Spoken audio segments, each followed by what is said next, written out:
reflected a lot these last couple of months about what to say to you today in these really few short minutes to shine light on your achievement and to recognize the dark times in which we are all trying to hold this celebration.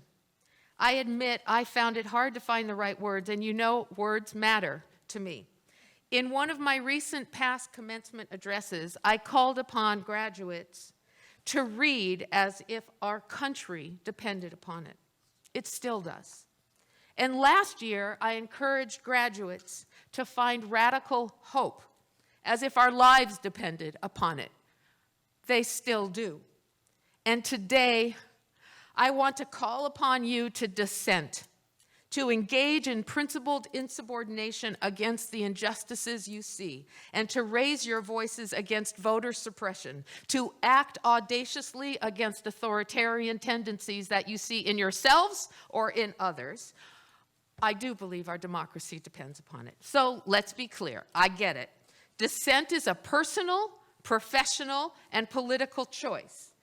Those of you who know me know it sort of comes naturally. I was thrown out of high school for refusing to abide by a dress code. And then I was thrown out of high school for refusing to cross a teacher's picket line. And then I was thrown out of high school for opposing an unjust war. Maybe that's why Antioch has been my home for 32 years. And maybe that's the lifeblood of this PhD in leadership and change, a place for the purposefully disobedient.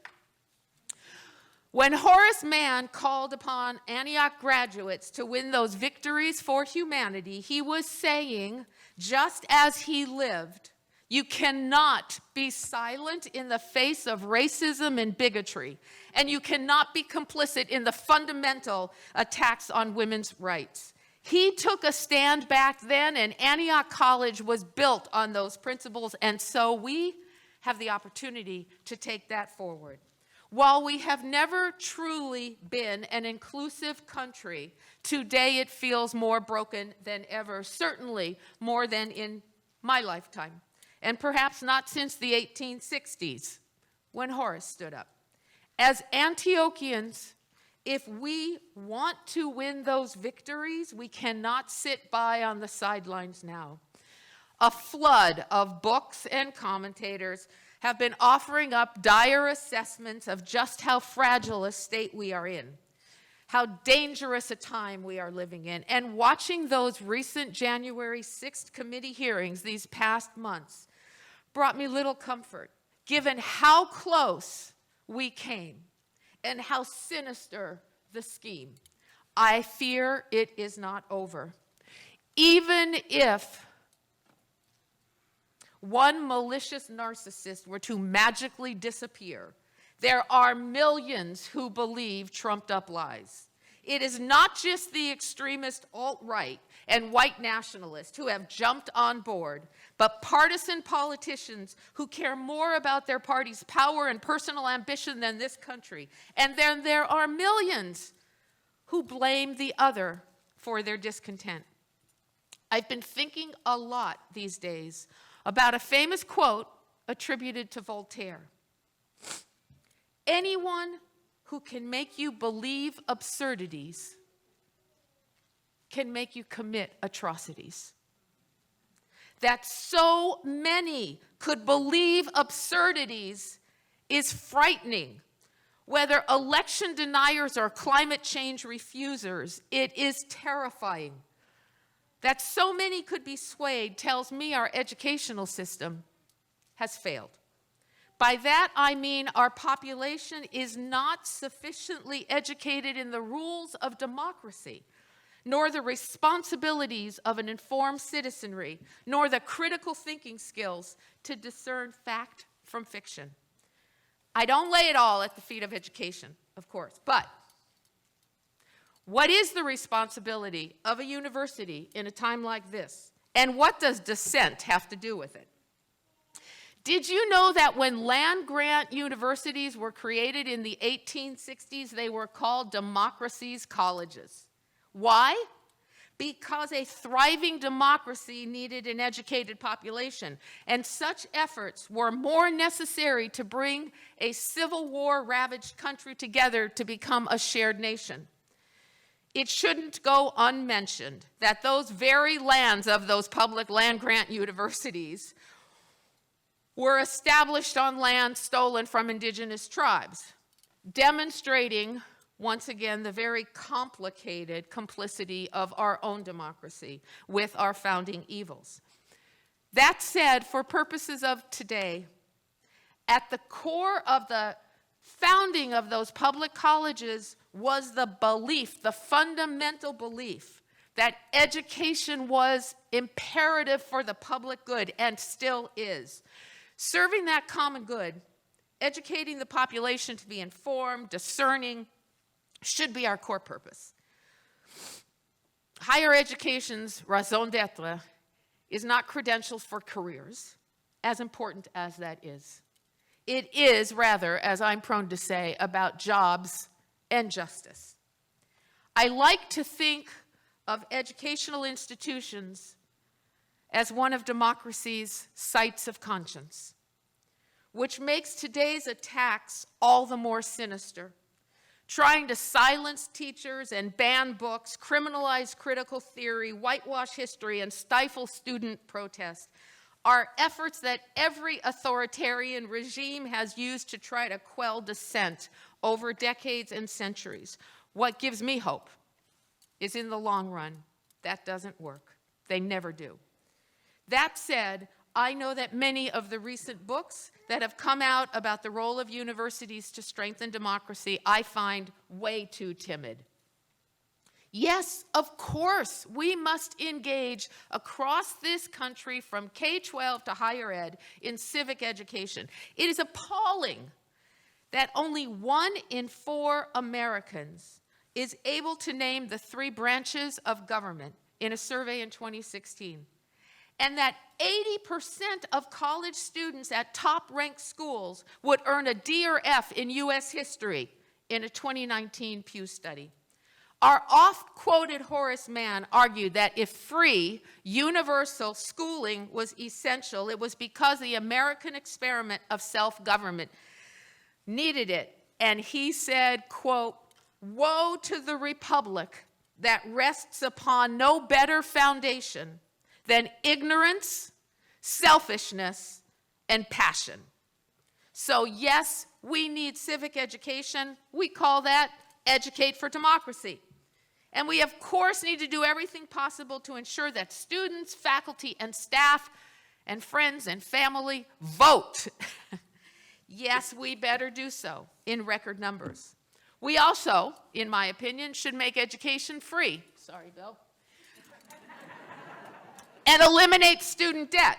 That would be about democratizing education for those who can't afford it.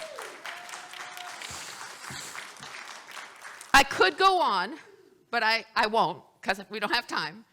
But for now, what I do want to say is that teaching citizenship to be law-abiding and tolerant, to vote, it is not enough in the times we are in. I believe we need to teach the responsibility of dissent. Dissent is the principled opposition to a policy or practice enforced by a prevailing authority, such as a government. Dissent is an attitude as much as an action. So when I say we need to teach dissent, yes, we need to teach about the 3 branches of government and how they're supposed to work, the checks and balances. But do we teach what happens when each branch is corrupted, involved in undemocratic actions or decisions? We must dissent. We need to teach about the rule of law, but what happens when those who live in gilded towers or within blue lines think they're above the law? We must dissent. And we need to teach about the rights of all, but what happens when an illegitimately packed court takes those rights away? We must dissent. We need to teach our country's history to ourselves and our children, including the stories of rebels and whistleblowers, the power of sit-ins and walkouts, the dissenting legal opinions that have furthered rights for all.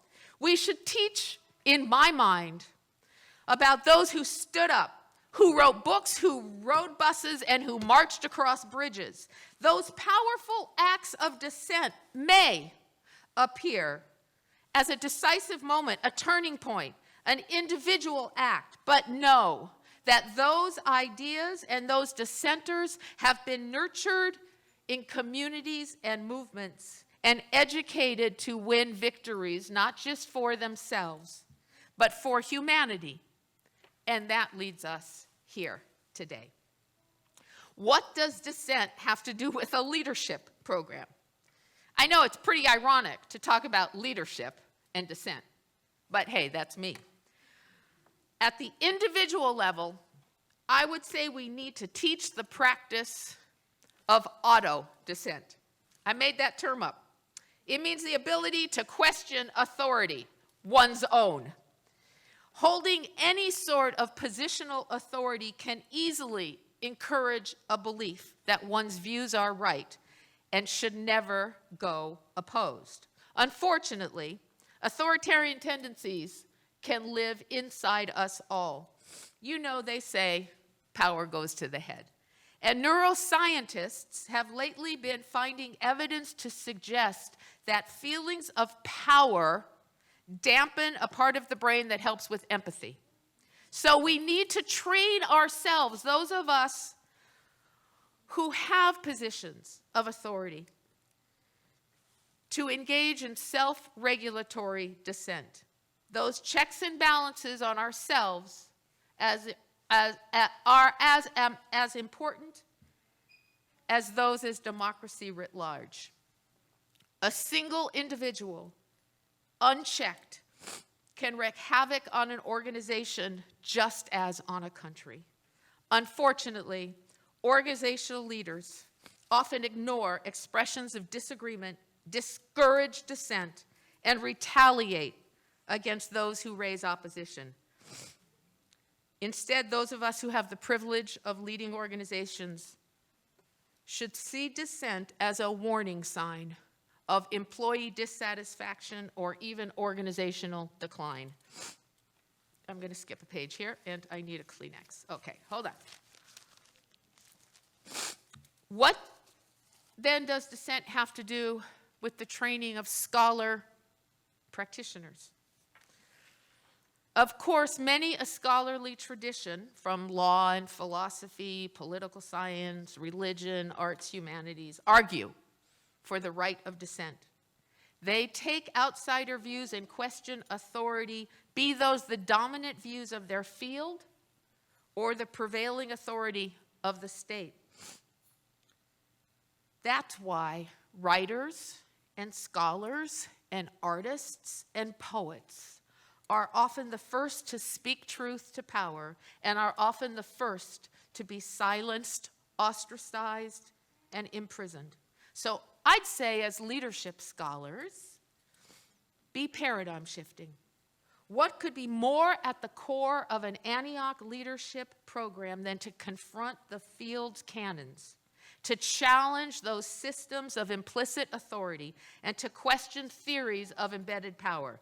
Let's redesign those change strategies that have strategically marginalized and intentionally silenced to ones that level the playing field.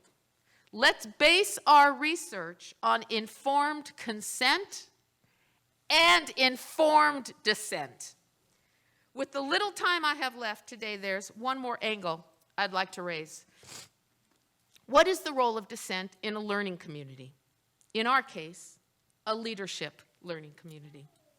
I would love to envision our program as a hub for dissenting views.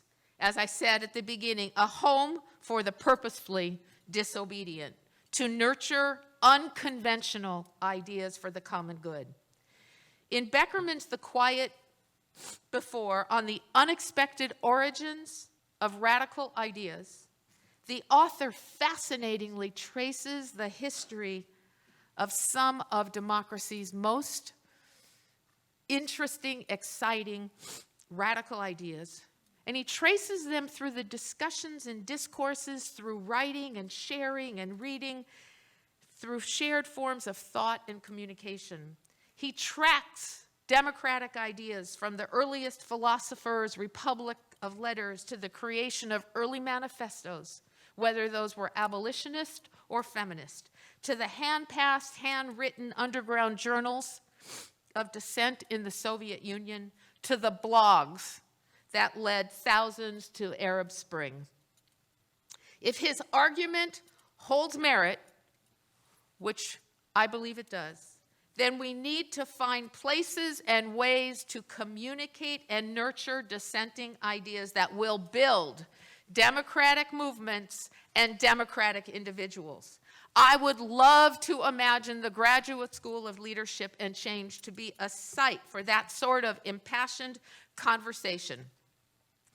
We need those intimate spaces, safe spaces, brave spaces where we can meet to connect, small communities to engage in purposeful conversation that challenge dominant systems.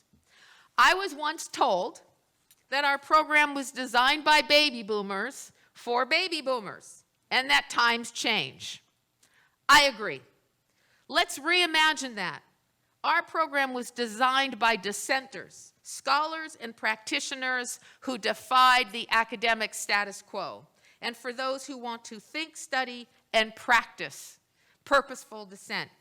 To me, that's timeless. It shouldn't go unnoticed that Horace Mann's words to the first Antioch graduating class, when he declared how important it was to, quote, triumph over some abuse of church or state, some vice or folly in society, some false opinions. Let that sink in. Horace was telling every graduate of Antioch to act, question authority of church or state. He is telling us to speak out against lies and liars, those who promote false opinions, to be bold in our defense of fact and evidence and truth. So in conclusion, I believe that every Antioch PhD graduate, as an individual, as a scholar, as a practitioner, as a leader, needs to find their own cause and their own purpose to triumph over whatever abuse, whichever false opinion you want to call out. It would be inappropriate for me to tell you what is your cause or how to voice your concern. But I ask you, in the name of Antioch and the legacy of this institution, to speak out against those false opinions, to disobey an unjust order, to dissent when a decision is unfair, to challenge the big lie and the big liars, and to vote as if our lives depended on it. My final comment. A fictionalized character in a novel I just read, a poet, captured the sentiment I would like to conclude today with. When that poet asked, "What kind of an idea are you? Are you the kind that compromises, that does deals, that accommodates itself to society, that aims to find some comfortable niche to survive? Or are you the cussed, bloody-minded, ramrod-backed type of damn fool notion that would rather break than just sway?